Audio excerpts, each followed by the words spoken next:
रहमतुल्लाह, मैं हूं इरफान खालिद, डिस्ट्रिक्ट राजनपुर से। PQNK फार्मिंग पर खुशामदीद।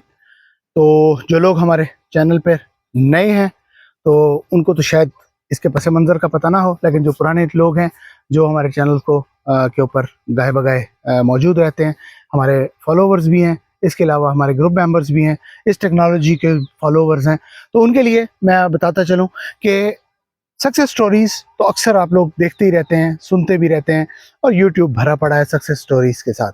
तो सक्सेस स्टोरीज़ जो होती हैं वो मैं समझता हूँ कि 0.1% होती हैं, बाकी मेजॉरिटी फेलियर्स होते हैं। कोई लोग अपने फेलियर्स शेयर नहीं करते, लेकिन हम बड़े फ़ख्र से अपने फेलियर्स को शेयर करते हैं।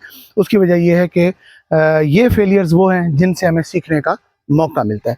मेरे पीछे इस वक्त फील्ड देख रहे हैं, ये PQNK के ऊपर मैंने काश करने की कोशिश की थी, और इसके अंदर जो तमाम स्टेप्स थे वो फॉलो किए गए थे, जिसके अंदर लेज़र लेवल था, लैंड लेवल नज़र आ रही होगी आपको, हार्ड पैन ब्रेक है इसका। इसके अलावा इसको अच्छी तरह कल्टीवेट किया, कल्टीवेट करने के बाद रेस बेड निकाले और हमने राया जो है वो इसके ऊपर कास्ट कर दिया। लेकिन बदकिस्मती से इसके अंदर जो जर्मिनेशन है वो मैक्सिमम अगर मैं कहूँ तो 10% है, ओनली 10%। तो बज़ाहिर ये बहुत बड़ा फेलियर है, बिल्कुल, अगर उसे फेलियर कहना भी चाहिए, लेकिन इस फेलियर्स को देख के हमें पीछे नहीं हट जाना चाहिए, हमें विड्रॉ नहीं कर जाना चाहिए, हमें हथियार नहीं डाल देने चाहिए। तो मैं अक्सर कहता हूँ कि हर नाकामी के पीछे एक कामयाबी छुपी बैठी होती है, उस कामयाबी को एक्सप्लोर करना ये हमारी कामयाबी है।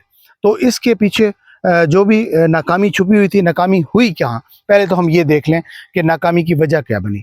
सबसे पहली वजह, इंतहाई सॉल्टी ज़मीन है, इसका pH बहुत हाई है, और इसके अलावा इसके अंदर जो है ना हमारे पास नहरी पानी ज़ीरो है, अवेलेबल ही नहीं है। ट्यूबवेल के ऊपर डिपेंडेंट है, तो ट्यूबवेल भी बहुत अच्छे नहीं है, बहुत ही नॉर्मल सा पानी है, जो अच्छी ज़मीन के ऊपर तो खैर कुछ गुजारा कर जाता है, लेकिन इस तरह की ऑलरेडी बीमार ज़मीन के ऊपर जो है वो पानी उल्टा इसको मज़ीद बीमार कर देता है। लेकिन इसको खाली छोड़ना भी जो है ना मुमकिन नहीं था, तो लिहाजा इसके अंदर काश्त तो ज़रूरी करना था। तो इसके ऊपर बहुत बड़ा एक्सपेंस हुआ है, ये नहीं है कि हमने मुफ्त के अंदर इसको काश्त कर लिया। तो मैंने पहले भी कई दफ़ा बता चुका हूँ, मशीनरी मेरे पास भी नहीं है, इवन कि मेरे पास ज़ाती ट्रैक्टर भी नहीं है, तो ये सारा रेंट के ऊपर काम हुआ है। तो इसलिए जो है ना इसके ऊपर जो मेरी कॉस्ट आई है, तकरीबन 6 एकड़ के ऊपर जो मेरी कॉस्ट आई है, सिर्फ और सिर्फ सोइंग तक की कॉस्ट वो 1 लाख प्लस है। तो जिसके अंदर ज़मीन की लैंड लेवलिंग है, मुकम्मल सारे स्टेप्स हैं, इसके अलावा सीड वगैरह है, सारी मेहनत है, तो 1 लाख प्लस है। लेकिन इसके ऊपर जर्मिनेशन अगर देखा जाए तो ज़ीरो। तो इसका मतलब ये नहीं है कि वो मैं 1 लाख जो है ना उसको मैं ज़ाय समझूं।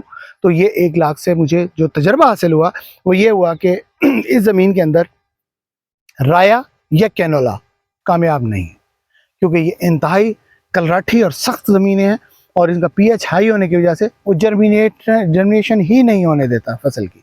और अगर जर्मिनेट हो जाए फसल, किसी वजह से जर्मिनेशन हुई है, मैं भी आपको करीब से दिखाता हूँ, ढूंढनी पड़ेगी, ये देखें, ये देखें, करीब से दिखाएं, जर्मिनेशन हुई है, पौधा भी उगा हुआ है, लेकिन ये जर्मिनेशन जो है वो ये भी ग्रो नहीं करेगी, ज़्यादा अच्छे तरीके से परफॉर्म नहीं करेगी। उसकी वजह यही है कि ये थोड़ी सी चिकनी मैरा ज़मीन है। हाँ, इसके लिए जो सबसे आइडियल जो क्रॉप है, इंशाल्लाह वो मैं इसके अंदर लगाने जा रहा हूँ। इन्हीं बेड्स के ऊपर वो क्रॉप लगाऊंगा। आज की डेट आप नोट कर लें, आज की डेट जो है वो है 10 अक्टूबर 2025। फील्ड पीछे देख रहे हैं, बिल्कुल खाली पड़ा हुआ है, कुछ भी नहीं है इसके अंदर। आज से 20 दिन पहले इसके अंदर ये राया काश्त किया गया था, जो कि नाकाम हो गया, बिल्कुल जर्मिनेशन 10% से ज़्यादा नहीं है। तो इंशाल्लाह अगले 8 से 10 दिन के अंदर हम इसके अंदर एक और चीज़ काश्त करने जा रहे हैं, और इसी तरह मैं काश्त करूँगा जैसे ये बेड्स बने पड़े हैं, इन्हीं बेड्स के ऊपर काश्त करूँगा, और फिर उसके बाद गाहे बगाहे इंशाल्लाह आपको उसका रिजल्ट दिखाएंगे। उन लोगों के लिए ये मोटिवेशन होगी जो लोग ये कहते हैं कि ये पिकनिक जो है बहुत मुश्किल है और बग़ैर मशीनरी के तो ये नामुमकिन है। तो मैं आपको बग़ैर मशीनरी के, बग़ैर यानी कि इसके वसाइल के इंशाल्लाह इसके ऊपर प्रैक्टिकली करके दिखाऊंगा। तो इंशाल्लाह उम्मीद काफ़ी है मुझे कि मैं बहुत ज़्यादा तो इससे एक्सपेक्टेशन नहीं करूँगा, लेकिन जो मैंने इसके ऊपर एक्सपेंस किए हैं वो मेरे रिकवर हो जाएंगे, और इसके साथ साथ इंशाल्लाह जो है वो ज़मीन जो है वो भी बेहतरी की तरफ चल पड़ेगी।